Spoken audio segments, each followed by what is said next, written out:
பாஜக தொடர்ந்த நீதிமன்ற அவமதிப்பு வழக்கில் 8 அரசு அதிகாரிகள் நீதிமன்றத்தில் ஆஜராக சென்னை உயர்நீதிமன்றம் உத்தரவு பிறப்பித்திருக்கிறது. முழு விவரங்களோடு இணைகிறார் நமது செய்தியாளர் சுரேஷ். வணக்கம் சுரேஷ், இந்த வழக்கின் முழு பின்னணி என்ன? வணக்கம்.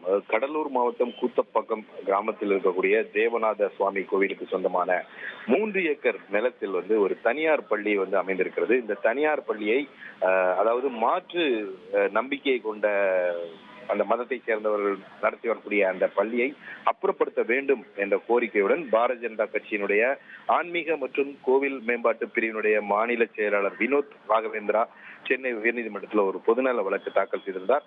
இந்த வழக்கை விசாரித்த உயர்நீதிமன்றம் பள்ளியை அப்புறப்படுத்தி அந்த கோவிலை நிலத்தை கோவிலுக்கு ஒப்படைக்க வேண்டும் என்று கடந்த ஆண்டு உத்தரவு பிறப்பித்திருந்தது.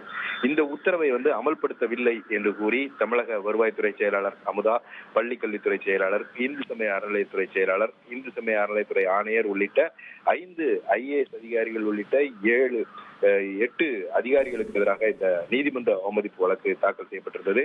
இந்த வழக்கு விசாரித்த தலைமை நீதிபதி KR ஸ்ரீராம் மற்றும் நீதிபதி சுந்தர்மோகன் அடங்கிய அமர்வு IAS அதிகாரிகள் 5 அதிகாரிகள் உள்ளிட்ட அரசு அதிகாரிகள் ஜூலை 10ஆம் தேதி இந்த விவகாரம் தொடர்பாக நேரில் ஆஜராகி விளக்கம் அளிக்க வேண்டும் என்று உத்தரவிட்டு இந்த வழக்கினுடைய விசாரணையை தள்ளி வைத்திருக்கிறார்கள்.